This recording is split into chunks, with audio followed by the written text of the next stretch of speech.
Yeah, the Penn State defense is going to be the best defense in college football this year. I believe in Drew Aller. Why would they ever already start this thing? You have such a good thing going.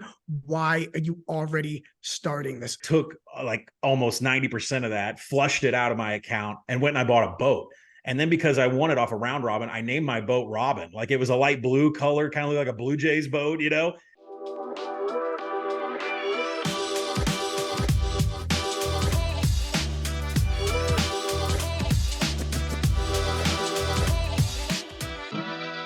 Welcome to Gamblin and Ramblin, a weekly show where we react and rant about the weekend in sports betting. I'm Tim Kalinowski, joined by Charlie DiSturco, and one more man as well. He goes to a lot of media days, in case you haven't heard, likes to golf, just moved back home. Collin Wilson, how you doing? Great to have you. I'm doing great, and I like to show up in Cleveland to Super Bowl parties and take money from my fellow coworkers. It's the last time I saw you guys. It's good to see you again. I'm glad to be here. Yeah, we were ducking you big time. Yeah, we had to give a couple months off before we had to reconvene here and have everything together. But yeah, it's crazy how you can go a few months without seeing someone just because we go through all the Zooms and stuff like that. But it is college football season, and so this is your bread and butter, as they say at the company. Can you just take us through how you got into sports betting and why college football first and foremost? Yeah, the college football answer is easy, is because my mother, I've been very transparent about my family with the Action Network, but my mother grew up in Iowa and the rest of my family grew up in the South, all in Arkansas. So when you go in the state of Iowa or the state of Arkansas, there's only two things. There's the Iowa Hawkeyes, there's the Arkansas Razorbacks. Yes, I know Iowa State's there, but nobody in my family ever went there. So it was really the only two colleges that were ever discussed. They were completely different conferences. And, that's just family life. It wasn't NFL. It was always what the college team is doing at every level. And then, from a betting perspective, listen, look at the news in the state of Iowa. Everybody in the Iowa State football team has bet on their own team. Everybody, I think the special teams players from Iowa are betting on their own team. I mean, when I was 5 years old, my grandpa in Fort Dodge, Iowa, put me on his lap, told me, I want you to throw the money into the pot. I was playing his poker game. I was holding his cards. I was throwing his change. He's like, go get me a Stroh's or a Pabst Blue Ribbon, a Hamm's or a Pearl Light. You can have the first sip. And 5 years old, I'm sipping beer, throwing money in the pot and playing all kinds of games that had like sex related names. So gambling is like, if you're in the state of Iowa, it starts when you can walk. So I'm not surprised at all by these teams that are like caught betting. They have DraftKings accounts. They have FanDuel accounts. No shit. What did you think was going to happen? The problem is, though, it's funny, like, if going to college, being friends with athletes, a lot of them talk about how half of their, training camp days and stuff, meetings are talking about gambling compliance. So I'm always so floored where it's like, okay, I get it. Maybe you don't want to pay attention, but it is so jammed down your throat. What could be so confusing about it? Yeah, I lived in the athletic dorm at Arkansas when I went there. And so like all the football players, which I won't name them off by name, they were all gambling. We were playing dice down in the ping. We weren't playing ping pong on the ping pong table. We were throwing dice, in the laundry room. I mean, there was just money always trading hands by the time I got to college. Also, people have this conception, like, you don't realize until you're like actually in college. And if you do cross paths with athletes, like how many players on the team are completely just passengers. Like they just practice, they have to go to class, they are going to graduate and get a job. Like there are so many like common folk, but obviously we are always focusing on the big names. It's kind of jarring because it's like 110 people on a college football team. Yeah, and even kickers and punters bet. It doesn't matter. So, I'm not surprised by this, and it's not going to come to an end, especially the Alabama coach, the baseball coach betting on, like, he knows when his starter has a bad back and you're calling in bets to an Ohio book. Like, what are you doing? Can we be a little bit, can these people just not be smarter about what the hell you're doing? That's the thing that I always laugh at, is just like, it's just like, what are they doing here? It's just like, if you're gonna do it, like it's just confusing how everything kind of gets handled in that whole situation.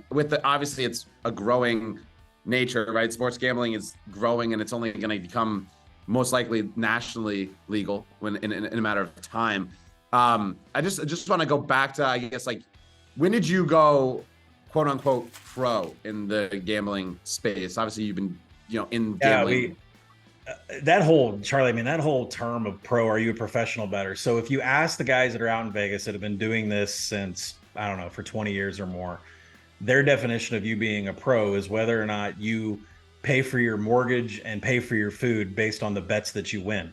Why is it that you have to be so one-dimensional with your funds? Like, why? I mean, if you take money from the stock market and then you bet it, then, and you don't make money betting it, but you've made money in the stock market, are you still a professional gambler? In my eyes, you are, because the stock market is. But what does it matter if I have a career writing about college football and I also gamble about college football? Does that not make me any more of a professional?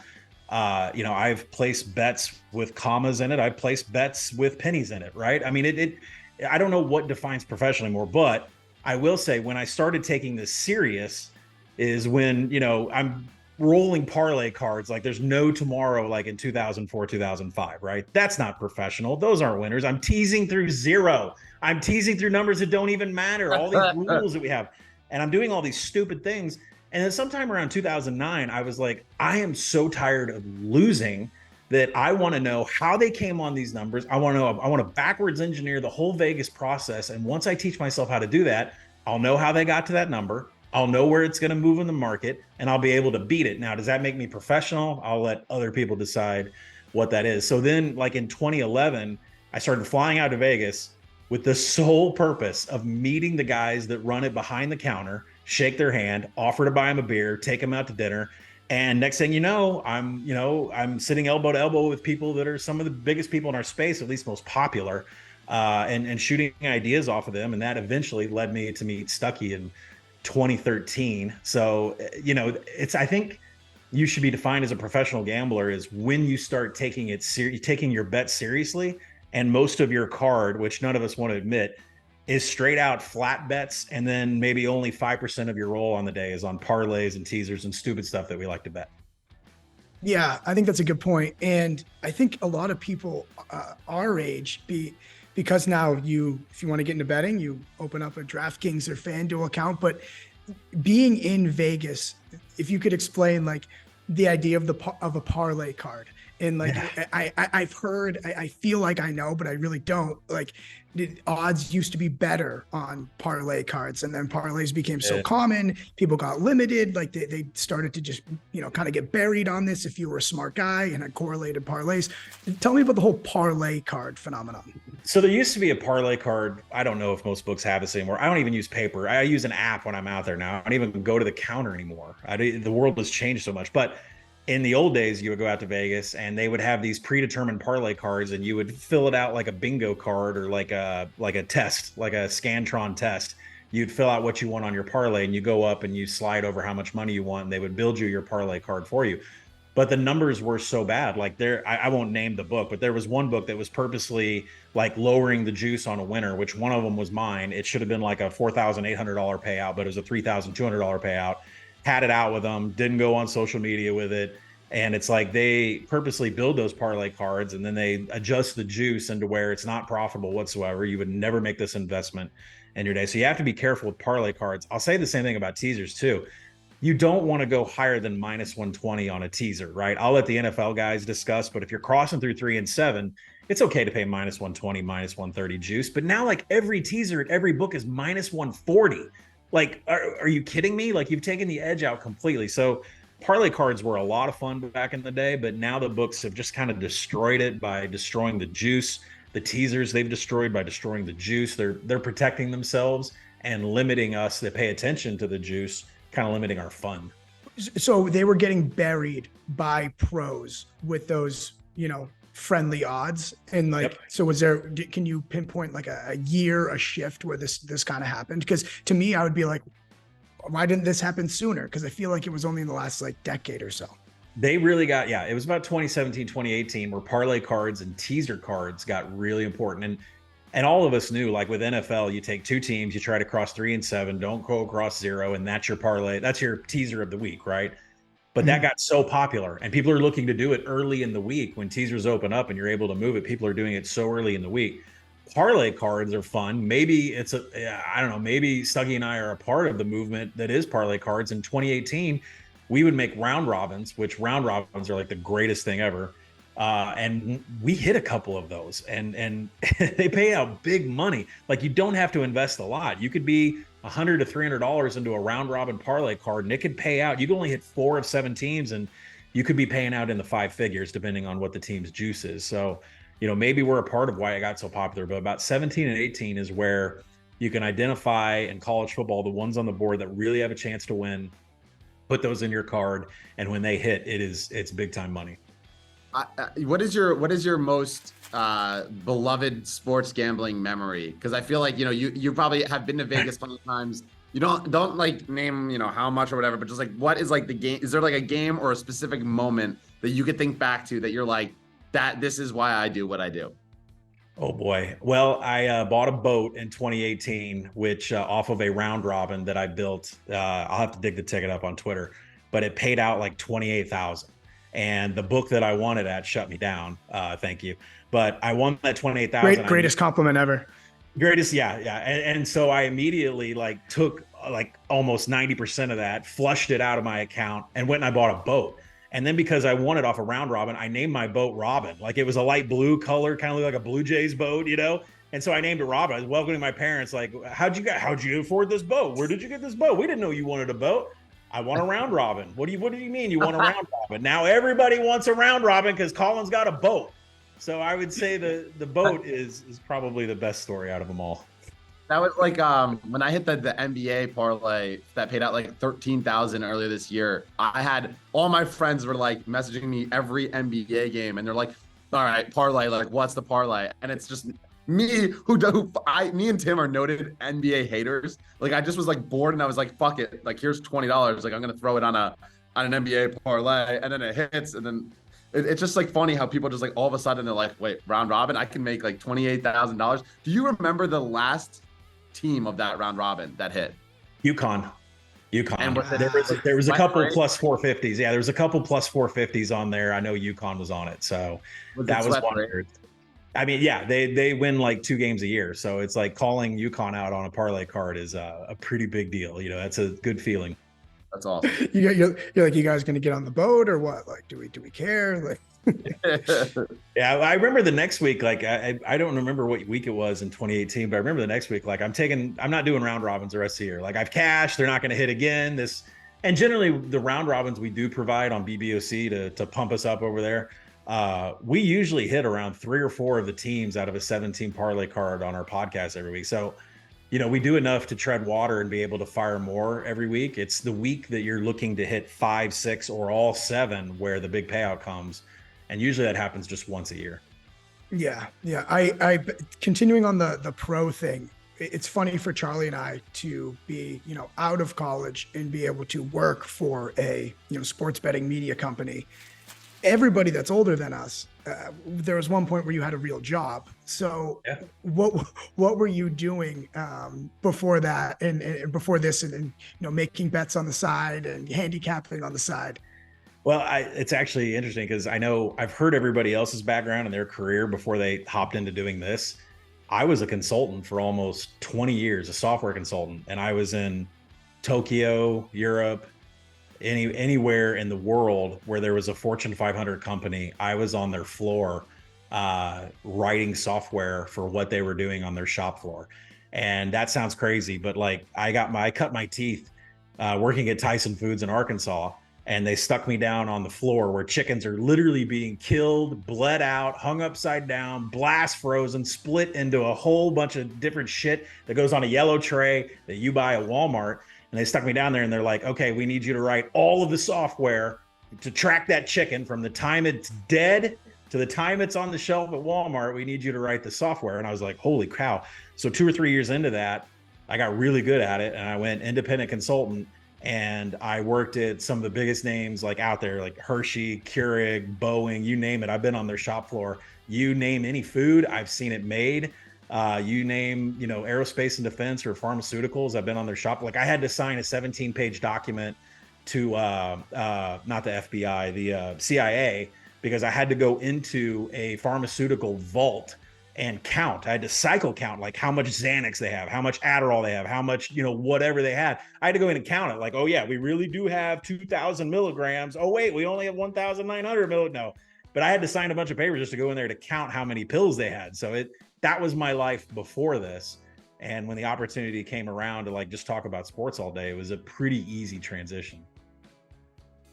Yeah, that's like, it's different. Everyone else comes, they're like, oh yeah, no, I was an accountant, or I did like finance for like some random like big four company, and then you're out here like, I counted like pills and saw chickens get just killed. Yeah, I was already a million miler on American Airlines before any of this Action Network or any of this legalization of gambling happened. So it's nice, like when I travel to media days or to New York or wherever we're going, like I still get all the upgrades and stuff, which is nice. I love the way that you talk. I'm a big fan of BBOC, and I love the way you talk about college football. So is that where your analytics type background came from? Because I feel like you talk so not like you're a human software creator, calculator. And then I read something as intricate as TARP, and I'm like, how is this guy a double agent? How are you able to toe that line? Well, I mean, I got an engineering degree at Arkansas, a computer engineering degree, which kind of rolled into writing code in my professional corporate career. And then when I got to college football, I thought to myself, when I finally figured out what the odds makers are doing behind the counter, they're not thinking about the transfer portal. They're not thinking about returning production. They're not thinking about red zone. They're not thinking about all these stats that we stare at to make our handicap on. They're simply adjusting a power rating number, putting them up against each other, and putting the number up on the board. It's as simple as that. They don't dump success rate and finishing drives and all this other high value analytics, but it gives me the chance to build that delta from the power rating that they came up with to put that point spread on the board, for me to go and dump all the advanced analytics and say, well, here's the delta and here's the team that we should be looking at because the numbers say that. And so I would say, like, the background of getting an engineering degree in college is what fed into the fact that, okay, I'll build a power rating system for the Action Network, but I'm going to use about 25 different variables to build it. It's all going to be mathematical and analytical. I think that's when people get so upset about the power ratings. They're like, Penn State should be here, Texas should be here. And I'm like, dude, it's a number, it's a calculation, it's a bunch of variables. It's not because Collin woke up and he hates Penn State. I think people need to get over that.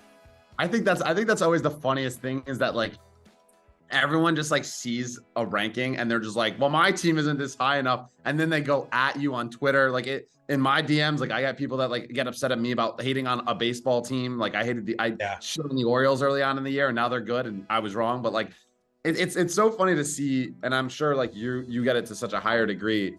Like you make all these ratings and it's a literal number, an equation that you put together. But still, there's always someone that's going to complain about something, despite you making them money because you're good at handicapping college football. You have this power rating system to like base everything off of. It's like, I think that's the funniest part of like this whole sports gambling meets media like persona and career. Yeah, it's the same thing with baseball, right? Someone will point to, well, their ERA is this. Well, I would tell you about their xFIP. Or, hey, this guy's batting average is this. Oh yeah, well, I'll talk to you about his Z contact. He's not hitting balls in the strike zone. Like, there's so much more advanced analytics that are not put into what these lines are on the board that the odds makers are putting up, and they don't have time. Think about college basketball. You have 360 growing teams. Like, do you think that they sit around and look at their efficiencies, offensive and defensive efficiencies and tempos overnight and then build a point spread on that? They don't. They just adjust a number and put it up on the board. Great. That's too much math for me. Let's do Manziel, because I have popsicle headache hearing about Babbith plus and swing rate, Babbith K plus. rate. Babbith plus. Tim's just making up numbers over here. I like how the sweeper pitch just all of a sudden became a pitch. Like it was not in pitch arsenals, and all of a sudden, like, yeah, like it used to be slider, we used to have curve. Oh, now we have the sweeper, which I still don't understand. Like, how are they just finding out the fact that it doesn't go down? Like, that's a difference between like a slider and a sweeper. Like, they just threw a brand new pitch in the arsenal this year. Kind of freaked out all my data. Yeah, I with that too. And they wonder why casuals have a hard time getting into baseball. Absolutely. Charlie, let's do Manziel.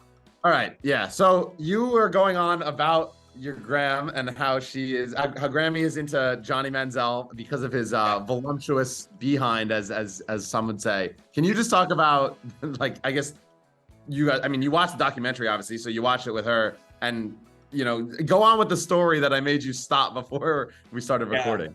Well, if you haven't seen, Grammy and I have been doing bowl not a bowl for years at Action Network. We'll get together on Thanksgiving and I'll throw out something stupid like farmersonly.com bowl, and she'll have to say, oh, now is that a bowl? But I mean, she is pure Southern. She's a 1951 graduate of the University of Arkansas. She was a cheerleader at Springdale High School. I mean, she's as Southern can be. So there's only two people in her life in a football world that she's been so attracted to that she can't even stop talking about it. One is Nick Saban. Everybody should know that she'll come on and talk about how you don't bet against Nick Saban. The second one is Johnny Manziel. When Johnny Manziel took the field in 2012 and she saw him, she goes, say now, when does he come to play the Razorbacks? I said, next year, 2013. I'll get us tickets down real close to the field, and that way you can watch. And so we got there, 2013, the fall. It was raining cats and dogs. And my grandma was like, boy, he's got a great looking behind. That's all she could talk about was Johnny Manziel's ass. And I'm sorry if Grammy hears this, but that's all she could talk about was his ass. So I told her, hey, there's a documentary on Johnny Manziel. You want to come watch it? Oh, I'll be there. How about tonight? I'll bring some food. I'm like, oh my gosh, she's so fired up 10 years later to look at Johnny Manziel's butt. And then she shows up and sees this documentary, and boy, has she changed her opinion. The drugs, the alcohol, I'm not reading my iPad, didn't study whatsoever, escaping to run this autograph scheme, out the back. And I'm not talking to my best friend anymore. Boy, Grammy, she doesn't like Johnny Manziel at all anymore. He doesn't have the booty. He's not running up and down the sidelines. And boy, I mean, I think that whole documentary shows you how far you can go on talent alone if you try to blow it in all other phases of your life.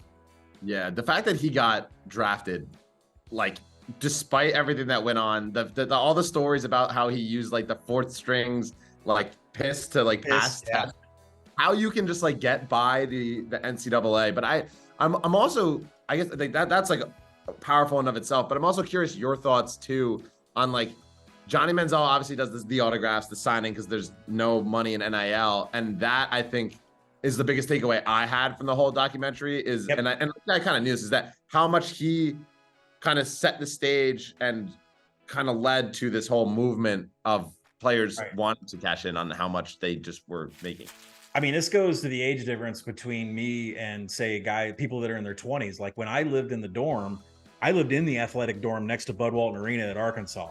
And I'm not going to name the players, but they would just all of a sudden show up with Expeditions, or they would all of a sudden show up with new Lincolns, and I would think to myself, well, the bagman didn't come this week, so a dealership around here gave him a new car. But the bagman used to exist. And if you don't know what the bagman is, somebody would show up with a paper sack in the dorm filled with bricks and hand it over to him, like at the front desk of the dorm. And, I would never disclose who the player was or when the year was or anything like that. But the bagman absolutely exists. It's not as covered up as you think it is. And that's how the world used to work. You would either have a bagman under the table, getting money under the table, or a dealership would give you a car. Or there was one basketball player we had. Him and I interned at the same company in 1996. He would clock in, leave, come back 10 hours later and clock out. And that was his paycheck. Right. So that's how it used to work before NIL existed. And I think Manziel really blew it up. Like, he was way out in the open with these autographs. He was not trying. I mean, this whole story about how, this guy's running it, I wasn't a part of it. I was just signing stuff and he got away with it. And the NCAA didn't come down on him then. It's because they didn't have any proof, but they knew that they had a huge problem. And I think that was really what kind of started all of this, because NCAA was only a video game for one more year. That was it. And then it got taken off the table. 2014 was the last version of the college football game. So you're right. I think this was the beginning of the fuse that lit the NIL era. It's funny because, so my mom played tennis at Clemson, and my grandfather used to fly down, he followed wherever they played all across the country. And when he flew down to Clemson, it was back before Clemson football was Clemson football. And like they shared an athletic facility with basically all the sports. And so my grandfather was in there and he was talking to Frank Howard one day, and Frank like loved my grandfather for some reason. He like called him boss, and he's like, Frank, how come you could never land Herschel Walker? And he goes, well, I showed up to Herschel's house. I showed him a briefcase full of money, and I left. He goes, Georgia came down the next day, showed him 2 briefcases full of money. And that's how it goes. Yep. And you think it can't be that easy, because it's funny, when you used to play the 2014 video game, like you could sell them on your universities, you could sell them on the coaches, you could sell them on the facilities, you could never sell them on money, which you're right, Tim, that's what it was. It's like there's 2 briefcases, like that's how you win the recruiting battles. That's how you keep your pipelines. I feel like even some colleges are upset by the NIL because now they can't offer more money. The problem is some of these companies, and I know this because my wife works at a company that is doing NIL for some of the Razorbacks. Some of these companies are not feeling like they're getting their return of investment, right? So if you're going to throw $25,000 at a player and then he just doesn't show up for 3 or 4 weeks, you're not going to feel like you're getting your return of investment. So I think the numbers I've heard around the quarterbacks, which is like $750,000 for the good ones I've heard. Actually, I know him specifically, but I won't disclose who it is, but $750,000, you're going to want to see your guy every week. You're going to want him to promote your business or whatever it is you're doing. And for $750,000, I mean, 10,000 is a pot shot. You think about that, right? 25,000 is just a pot shot, one-time show up. But if you want a really good quarterback, you're spending $500,000 in the Power 5. I remember that Rice game when Manziel was suspended for the first half. And that was my first introduction into how outrageous college sports was, especially college football, because I remember sitting there like, okay, this guy's suspended for the first half. Meanwhile, that was when they were, the back end zone was under a like $30 million construction renovation. And then this guy, Johnny Manziel suspended for the first half. And this guy comes running out of the tunnel for a game versus freaking Rice. And he is putting it in everybody's face. Like, of course there's no rules here. Of course there's no rules. You can see it on the screen. Well, he was pissed about that, right? Because it was because of him and the sales of his jersey and everything else that Texas A&M was able to demolish the old Kyle Field and rebuild a new one. Like all the new facilities were getting built at Texas A&M on the back of Johnny Manziel, and he didn't have a dollar to his name. I don't blame the kid at all for doing what he did to earn the money. When you're a college kid, I was tired. I went into grad school. I'm like, I don't want to go to grad school because I'm tired of being broke. I want a job. I don't blame Johnny Manziel. The problem is once you get to the NFL and you're a professional, you got to study. You got to watch tape. It's a 24/7 job. It's not just show up and play. Of course the Browns took him. Of course the Browns took him, right? It was funny because your grandmother, you're saying she was turned off when she heard all the, the dirty intricacies of the backstory. Meanwhile, Jerry Jones knew everything, and he's like, I want that kid so bad, man. Yeah. Well, Jerry Jones went through the university 10 years after my grandmother. So I always said, oh, he's too young. I'm like, what are you talking about, Johnny Manziel? What are you talking about? I said, Nick Saban's 10 years younger. Oh, no, he's fine. So I also think it's interesting. I heard that before that, like, even going to the pro before NIL was a thing, going pro even hurt you sometimes on a money aspect if you were so good. Like if you were a star athlete, that you could benefit even staying in college an extra year, which was something that I had never heard of or thought of before, that like players leaving the NFL, getting their rookie contract, if they don't get drafted in that certain top 5, top 10 pick, they actually are not making as much as they could be making in college as underneath the table. Yeah, I think if you're a quarterback, it's a really tough decision because you have to get up into one of those top first round spots to actually get paid. Because I think around pick 15, I saw a number on this, like around pick 15, you're making more money in college at a Power 5 program as a quarterback than you are going to the NFL. So for me, this is great from a college football perspective. Think of the Pac-12 this year. Like 11 of the 12 quarterbacks are all, I think they're all transfers, but at the same time, they're all like legit quarterbacks that are going to be in the NFL draft next year, between Bo Nix, Michael Penix, Caleb Williams. I mean, these are going to be NFL names here coming up pretty soon. But for me, I'm glad that quarterbacks are going to stay because they're going to get paid more to play in Power 5. College, I'm so happy to be in the college football world. I mean, it's always been my calling, that and baseball ever since I was a kid. But I love that college football is exponentially growing because there's so much hidden money, whether it's gambling, NIL, businesses, under the table, bagmen. Like, it seems to be an endless stream of money. And also, the commissioners know this in college football. They know that the TV money is like, we can come to a deal right now. Like, the ACC came to a deal that paid everybody like 23 to 31 million.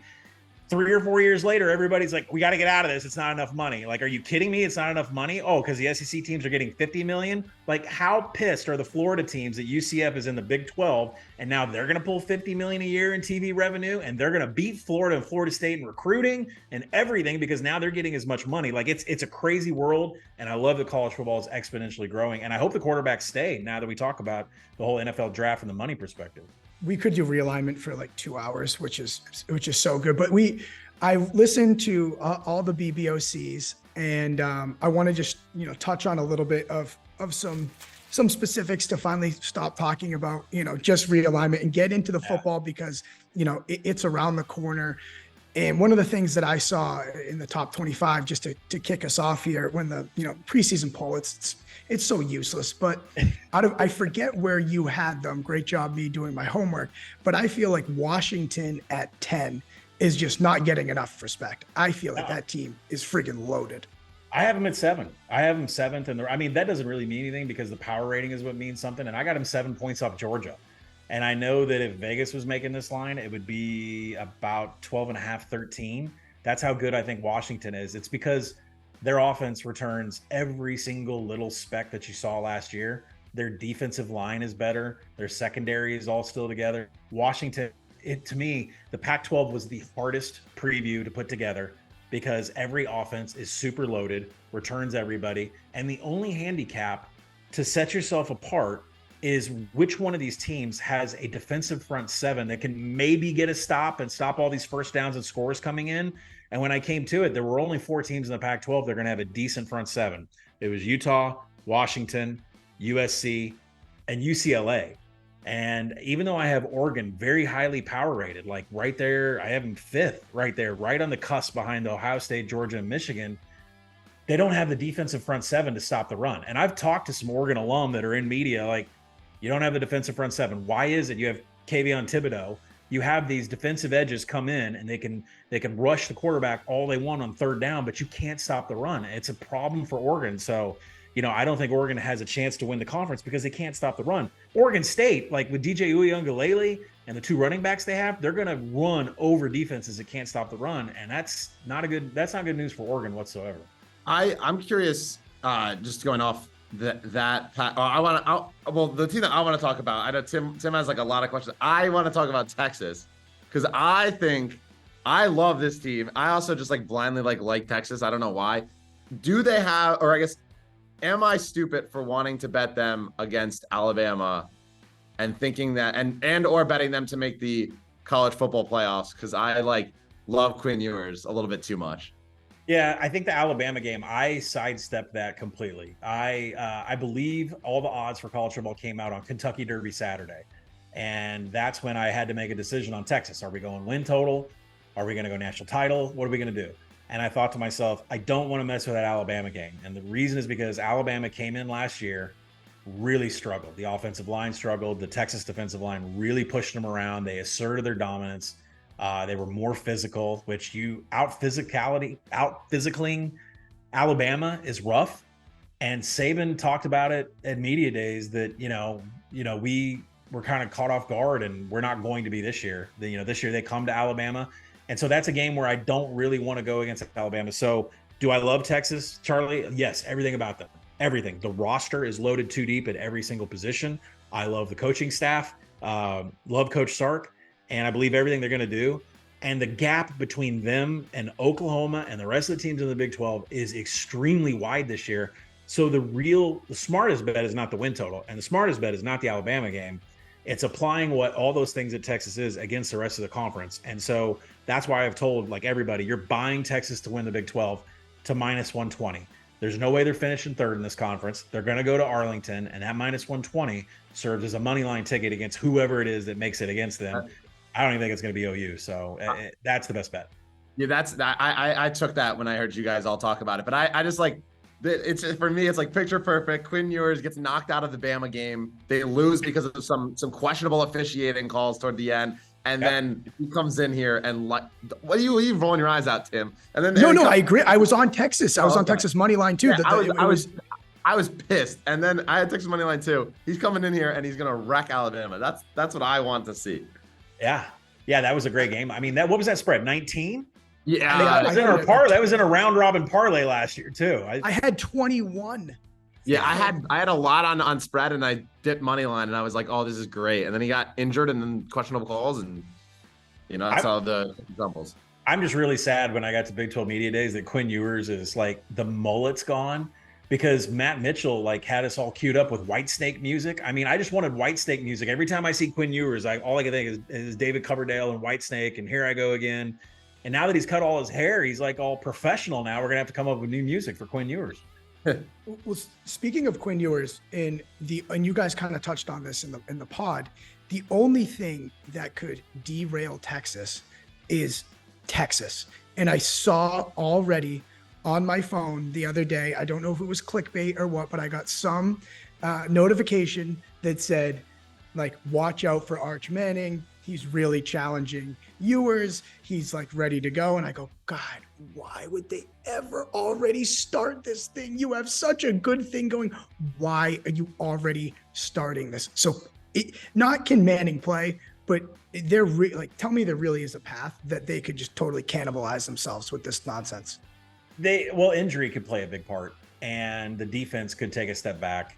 But from a quarterback perspective, I think one interesting point that I took away from this summer was that I'm not even sure Arch Manning is the real backup in this. And I think I think Quinn and Arch need to be sweating Malik Murphy.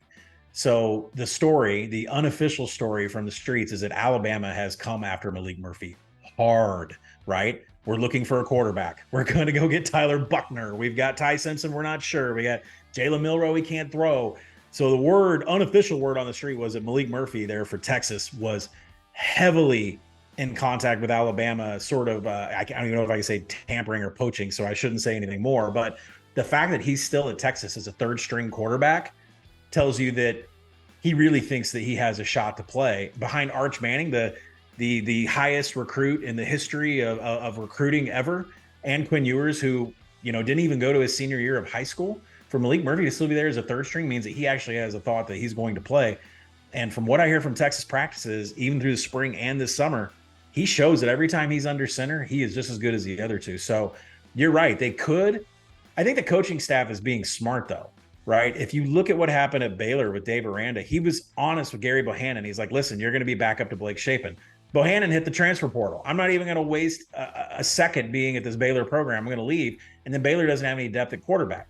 So this is on Coach Sark and all the other head coaches to placate your depth chart of quarterbacks to make sure they don't leave, because you need that depth. Because think about Quinn Ewers against Alabama last year. He got hurt and had to come out, and Hudson Card played a big role in us covering all of our tickets. So you're right, Tim. Like, these teams can cannibalize themselves, but it's up to the head coaches to make each one of those quarterbacks, no matter where they are on the depth chart, to make them feel like they're right there. They're going to be the starter. You're right there. And that's a tough job. Mm-hmm. Yeah, no, it's I've experienced that with Clemson, with the DJ stuff and Cade, like that whole weird dance all the way back to Kelly Bryant. But that doesn't make sense. That Kelly Bryant thing doesn't make sense. Like Kelly Bryant started the first 4 games, and then Dabo's like, listen, I'm gonna be honest, bringing Trevor in, you could still sit the rest of the season out and not burn a year of eligibility, right? That's why I'm telling you right now. I'm thinking to myself, like, why is Dabo being so honest about this? Right? Have him play his 5th game. He's already, why did he do that? Like, Dave Aranda did the same thing. Like, I'm not going to play you. You're now the backup. Like, well, they're going to leave. They're gone immediately, and you lost depth. Like, you can't do that anymore in this world. It was so bizarre, and you're right. But part of me is like, okay, it shows, Dabo's, he's a great guy, and, all this. He loves that whole shtick. But also, too, he ended up kind of, winning because he showed, because Kelly was like, okay, yeah, see, I'm out of here. And Kelly Bryant proceeded to continue to be Kelly Bryant. At Missouri. It cost me a lot of, about 800 turnovers and cost me a lot. But Clemson was never going to win the national championship. Nothing against Kelly Bryant. He was a great quarterback. But They were not going to be able to hit T. Higgins and Justin Ross way down the field unless Trevor Lawrence came in. And I think that's maybe where you're seeing, if you correlate that this year to Alabama, is Jalen Milroe going to be able to hit shots down the field? He doesn't have a proven record of having that kind of accuracy past 20 yards. Frankly, Tyler Buckner doesn't either. And Ty Simpson, has for some reason not been able to grasp the job. So you fast forward to this year, these coaches have a really hard time of not only just picking who their starter is, but making sure all the other quarterbacks stay in tow and don't leave so that you still have depth. Mm-hmm. Mm-hmm. And I want to, we're going to be closing out here in a sec, but I loved your college football playoff parlay and what you and Stuck discussed, and how there's a situation where Penn State can make the playoff, but not actually make the Big Ten championship or even win the Big Ten championship. Yeah, the Penn State defense is going to be the best defense in college football this year. I believe in Drew Aller. I like everything that I've seen, but in the advanced numbers, he didn't make a single mistake in 70 dropbacks last year. He didn't have any turnover-worthy plays. He didn't throw an INT.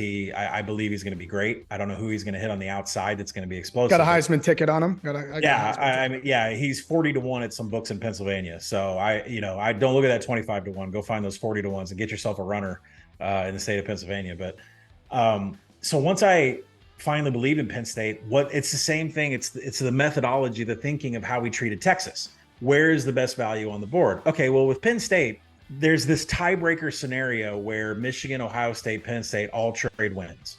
Everybody's got one loss. And then the tiebreaker comes down to strength of your West Division opponents. Best record. That's where Penn State kind of fell off. If you look at who Ohio State, Michigan plays, potentially they would play tougher competition. So Penn State might not make the Big Ten championship with one loss, but if they could be sitting at 6-5 in the college football playoff rankings, and then, something could happen and they could get bumped up. It was a much better bet to make the college football playoff than it was to win the Big Ten, because they might even get a chance to win the Big Ten. They might even make that game, but that doesn't going to keep the committee from putting them up in the top 4. They've taken at-larges. They've taken Alabama with one loss as an at-large above Ohio State as a 2-loss champion before. And this is the last year of the 14 playoff. They're going to follow those rules they've had before. We are not going to take 2-loss teams. We're going to rank this ahead of this and this ahead of this. I think the floor for Penn State this year is 2 losses, obviously in their 2 big games. There's a great chance they could go undefeated. I think that's like 22-1 on the board. But the best bet for me is to make the college football playoff, which was 440. I think it's down to 4-1, maybe down to 350 at some places, but it's still better than a Big Ten championship bet. I'm curious. Obviously, we talked about Aller. Like, what? My last question is just, what new quarterback, are you most confident in? I guess aside from him and him taking Penn State to the college football playoffs, is there another guy that people should be looking out for to make a splash this year? Yeah, because the whole top 10, like, what is it? Like almost 7 of them are going to have new situations. Yeah, new situations, which is like, I'm trying to figure out the new ones because there's so many I can't go to the Pac-12 because they all have experienced quarterbacks, but I think Drew Aller is at the very top of the list because I don't consider Cade Klubnik new. We got enough of him last year. I don't consider Garrett Nussmeier at LSU, the backup there, to be new. He's been in tow for a couple of years, played in their bowl game a couple of years ago. Texas Tech, they're rolling out, quarterbacks. Louisville, Brom's got his own quarterback coming in, but that is not as big of a spotlight as Drew Aller. So I would definitely stick around and say that Drew Aller is the new quarterback that could be the best out of this entire group. I mean, Kentucky has Devin Leary, who came from NC State, so that's not really new. Texas A&M has a bunch of kids that are unproven. We'll see if Bobby Petrino can get them up to speed. But still, none of these teams. Tanner Mordecai at Wisconsin. I think that rivals Penn State and Drew Aller. Would you rather have the Ohio State quarterback situation or the Georgia quarterback situation? I'd rather have the Georgia quarterback situation, right? I mean, it seems like I would rather have a depth chart full of guys that can do different things, right? Instead of having 2 quarterbacks that do the exact same things, they both just might be inefficient. Now, I know that you have to have a larger playbook, and I've said this about Alabama. Like, Jalen Milroe is great at running the inside zone. You don't really draw pass plays for him, right? Tyler Buckner is not going to run inside zone. You're going to draw up pass plays for him. So I think having a depth chart full of guys that can do different things is a better option than having 2 guys that do the same thing. Love it. So excited. College football's around the corner. we're gonna wrap here. Collin, plug your Twitter and your action app before we go. Yeah, Twitter @_Collin1, Collin with 2 L's. And then, of course, the BBOC podcast you guys can check out. And then our college football stuff will be up on Action Network. I don't know if I don't know if you guys if you like some of the college football stuff, hop on over to BBOC. It's a different channel than the Action Network podcast. It's everything college that you could possibly imagine, all the way down to the worst team, Sam Houston, Jacksonville State. We'll have info on that too. I had a long drive and banged them all out. Yeah, the big Bets on Campus podcast is like that. That's how I got my start of what Action was listening to you and Stuckey. And so I'm sure if people are still listening to it to us right now, they better be heading on over to Big Bets on Campus, because that's where you're going to get the best analysis for college football. It is. It 100% is. And so be sure to follow Collin, Charlie, myself. Thank you guys for tuning in to Gamblin and Ramblin. Good luck with your bets the rest of the week. Collin, it was a pleasure. It's around the corner. Let's do it. That's a wrap.